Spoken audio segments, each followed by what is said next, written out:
Hello everyone, I'm Dr. Akshita, Assistant Professor in the Department of Pathology.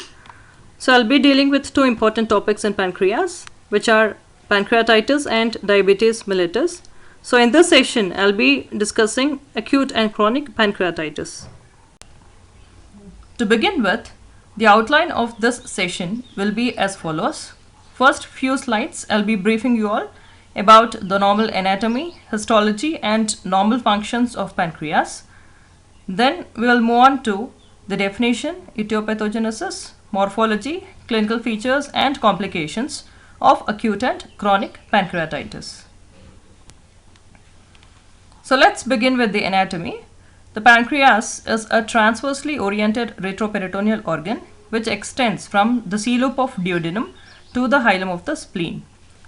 It is about 15 to 25 centimeter long and weighs around 60 to 100 grams. There are three parts: head, body and tail. It is a complex lobulated organ which has distinct endocrine and exocrine elements. In this picture, we can see normal pancreas, which is located between the C-loop of the duodenum and the hilum of the spleen. This is another picture which shows both the exocrine and endocrine components of pancreas. The exocrine pancreas consists of acini, which are of serous type. Each acinus consists of a group of pyramidal cells with their apical tips towards the lumen. These acinar cells produce digestive enzymes. These digestive enzymes are secreted as inactive proenzymes which are stored in the zymogen granules. Once these cells are stimulated to secrete the enzymes, the zymogen granules fuse with the apical plasma membrane and release their contents into the acinar lumen. So these digestive enzymes are then transported to the duodenum through a series of anastomosing ducts. The digestive enzymes from the central acinar lumen will be carried into the intercalated ducts and then into the intralobular and the interlobular ducts and finally into the main pancreatic duct. This main pancreatic duct then penetrates through the wall of the duodenum. The pancreatic duct joins the bile duct before entering the intestine. The most significant disorder of this exocrine pancreas are pancreatitis, both acute and chronic pancreatitis, and pancreatic neoplasms. Apart from this exocrine portion, pancreas also has an endocrine portion. It constitutes about 1 to 2% of the pancreas. It is composed of about 1 million microscopic cell clusters called the islets of Langerhans. These islets are scattered within the pancreatic lobules, and the secretions from the islets drain directly into the circulation as they do not have any duct system. There are four major cell types: alpha, beta, delta and pancreatic polypeptide cells. The alpha cells secrete glucagon, which induces hyperglycemia. Beta cell produce insulin, which is an anabolic hormone. Delta cells contain somatostatin, which suppresses both insulin and glucagon release. Then the pancreatic polypeptide cells contain vasoactive intestinal polypeptide, which leads to the stimulation of secretion of gastric and intestinal enzymes. So here we have to remember the most significant disorder of the endocrine pancreas are diabetes mellitus and other pancreatic neoplasms. So this is the microscopic image showing the clusters of pancreatic islets in the first picture, and in the second picture we can see the acinar cells. Next, moving on to pancreatitis. So anything that ends with itis, we know it is inflammation. So pancreatitis, it is an inflammatory disorder of the pancreas. There are two types of pancreatitis: acute pancreatitis and chronic pancreatitis. Acute pancreatitis, it is sudden in onset and here the function can return to normal if the underlying cause of inflammation is removed. Whereas chronic pancreatitis, here there is irreversible destruction of the exocrine pancreatic parenchyma. Now coming to acute pancreatitis. Acute pancreatitis is a reversible inflammatory disorder of the pancreas.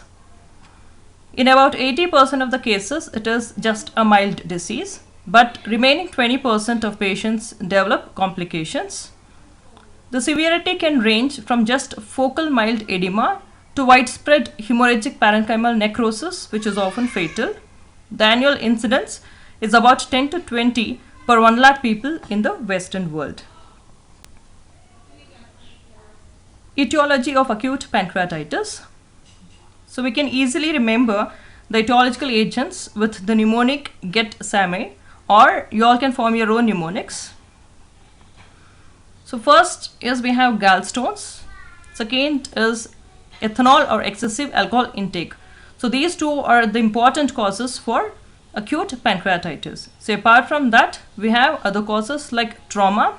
It can be blunt force or any iatrogenic injury, tumor of the pancreatic ducts which causes obstruction, steroids or any medications like anticonvulsants, autosomal dominant disease, for example hereditary pancreatitis, in which there is mutations in the genes which encode pancreatic enzymes, mumps or any other viral infections, metabolic disorders like hypertriglyceridemia, hyperparathyroidism, ischemia due to any cause like vascular thrombosis, embolism, vasculitis or shock, and in about 10 to 20% of the cases there is no identifiable cause, so that is, it is idiopathic. Pathogenesis of acute pancreatitis.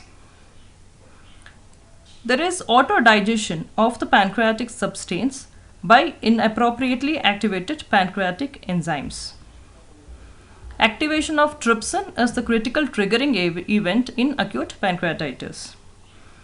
If trypsin is inappropriately generated from its proenzyme trypsinogen, it can activate itself, or it can also activate other proenzymes which will take part in the process of autodigestion. There are three pathways which leads to acute pancreatitis. So first we have pancreatic duct obstruction, second is primary acinar cell injury, and third we have defective intracellular transport of proenzymes within the acinar cells. So this is the flowchart showing pathogenesis of acute pancreatitis. So first pathway is duct obstruction. Duct obstruction due to any cause like gallstones or tumor, it will cause blockage of the ductal flow which increases intraductal pressure. This will lead to the accumulation of enzymes in the interstitial fluid causing interstitial edema. This will compress upon the blood vessels which cause ischemia and damage to the acinar cells. So likewise in the second pathway, the etiological agents like alcohol, drugs, trauma will cause injury to the acinar cells by releasing intracellular proenzymes and lysosomal hydrolases, which leads to activation of enzymes causing acinar cell injury. In the third pathway, there is defective intracellular transport of proenzymes within the acinar cells, which will cause acinar cell injury. Normally, the digestive proenzymes and the hydrolytic enzymes are transported in different pathways after their synthesis in the endoplasmic reticulum. But in cases of metabolic injury or in case of duct obstruction, the proenzymes and the lysosomal hydrolytic enzymes, they become packaged together.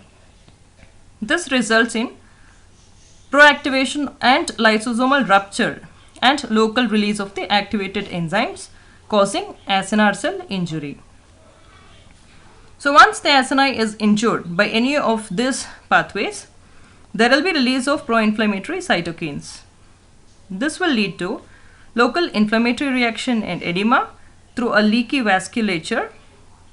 Also, the activated enzymes protease cause proteolysis, lipase cause fat necrosis, and elastase will cause further damage to the blood vessels, which causes hemorrhage. And there is also increase in the serum amylase levels, which are used for the diagnostic purpose. So this is all about the pathogenesis of acute pancreatitis. This is another picture showing the same pathogenesis of acute pancreatitis. So here we can see, due to duct obstruction, there is increased intraductal pressure, which is causing interstitial edema, which is compressing on the blood vessel, causing ischemia and acinar cell damage, releasing enzymes like serum amylase, lipase, and protease, finally leading to acute pancreatitis. Next, moving on to morphology. On gross examination, the pancreas is swollen and edematous. There is variegated appearance of grey-white pancreatic necrosis, chalky-white fat necrosis, and blue-black hemorrhages. In the most severe form, that is hemorrhagic pancreatitis, there is extensive parenchymal necrosis, which is accompanied by diffuse hemorrhage within the substance of the gland. Also, the peritoneal cavity will contain serous, slightly turbid, brown blood-tinged ascitic fluid with globules of fat. Fat necrosis can also occur in extrapancreatic fat, example in omentum, bowel mesentery, and also in the subcutaneous fat. The resolved lesions show areas of fibrosis, calcification, and ductal dilatation. So this is the gross picture showing pancreas, which is swollen and edematous. Brownish black areas of hemorrhage and chalky white areas of fat necrosis, which are pointed by arrow, can be seen.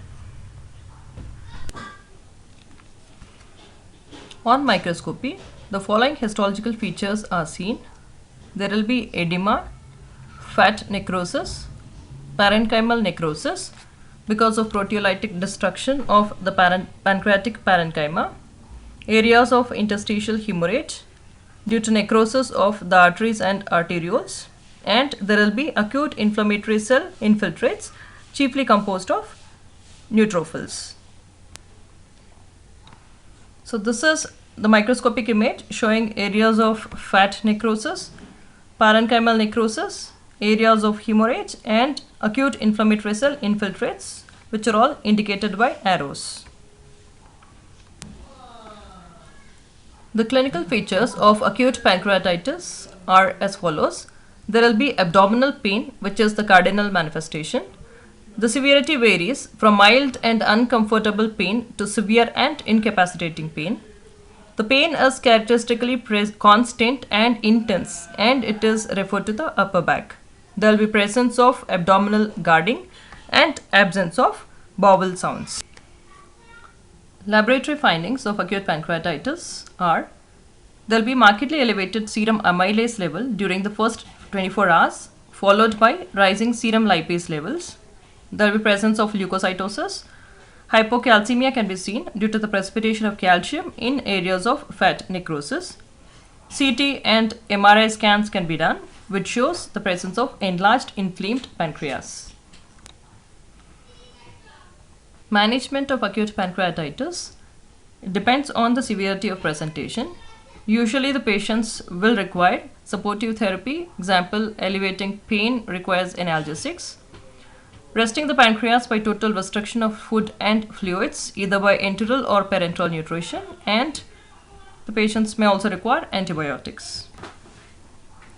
Coming to the sequelae of acute pancreatitis, most persons with acute pancreatitis eventually recover, but 5% die from shock or any other complications. The different complications are as follows. We have systemic complications like chemical and bacterial peritonitis, peripheral vascular collapse or shock, acute renal failure, acute respiratory distress syndrome, disseminated intravascular coagulation, diffuse fat necrosis. The local complications are pancreatic abscess formation, pancreatic pseudocyst, and duodenal obstruction. Pancreatic pseudocysts. Pancreatic pseudocyst, it is a common sequelae of acute pancreatitis. Particularly, it is seen in alcoholic pancreatitis. Pseudocysts account for approximately 75% of all the pancreatic cysts. There will be presence of liquefied areas of necrotic pancreatic tissue, which becomes walled off by fibrous tissue to form a cystic space which lacks an epithelial lining. The cyst contents are rich in pancreatic enzymes. Many pseudocysts spontaneously resolve, but some of the cysts become secondarily infected. Larger pseudocysts can compress or even perforate into the adjacent structures. Coming to morphology, grossly, these pancreatic pseudocysts are solitary. They range in diameter from 2 cm to 30 cm. They are seen attached to the surface of the gland. They may even involve peripancreatic tissues such as lesser omental sac or the retroperitoneum present between the stomach and the transverse colon or liver. Microscopy reveals necrotic debris which are encased by fibrous walls of granulation tissue which lacks an epithelial lining. This is the cut section of pancreas showing poorly defined cyst with yellow necrotic wall which is indicated by the arrow. So that's all about acute pancreatitis. So now moving on to chronic pancreatitis. Chronic pancreatitis, it is characterized by long-standing inflammation, fibrosis and destruction of the exocrine pancreas. In its late stages, the endocrine pancreas is also affected. There will be irreversible impairment in the pancreatic function. Etiology, it is due to long-term alcohol abuse, long-standing pancreatic duct obstruction due to any causes like pseudocysts, calculi or any pancreatic neoplasms. Tropical pancreatitis, it is a heterogeneous disorder which is seen in Africa and Asia, in which the patients will have a genetic basis for the disease. Then we have hereditary pancreatitis, which is caused due to mutations in the gene encoding a trypsin inhibitor. Chronic pancreatitis associated with CFTR mutations, and in about 25 to 30% of cases, it is idiopathic without any etiology. Pathogenesis of chronic pancreatitis. The following hypotheses have been proposed. It can be due to ductal obstruction, so in which the inciting agents, as already discussed, increase the protein concentration of the pancreatic secretions, and these proteins will plug the duct which causes ductal obstruction. So second hypothesis is acinar cell injury. Toxins including alcohol and its metabolites, it exerts a direct toxic effect on the acinar cells which leads to lipid accumulation, acinar cell loss and eventually parenchymal fibrosis. Next is we have oxidative stress. Alcohol induced oxidative stress may generate free radicals in acinar cells leading to membrane damage. Subsequent expression of chemokines like interleukin 8 will recruit mononuclear inflammatory cells. Oxidative stress also promotes the fusion of lysosomes and zymogen granules with resulting acinar cell necrosis, inflammation and fibrosis. A variety of pro-fibrogenic cytokines such as transforming growth factor beta, connective tissue growth factor, platelet-derived growth factor are secreted in chronic pancreatitis. These cytokines will lead to the activation and proliferation of periacinar myofibroblasts, which will deposit collagen, and they are very important in the pathogenesis of fibrosis seen in chronic pancreatitis. Moving on to morphologic features. On gross examination, the pancreas is enlarged, it is firm to hard and nodular.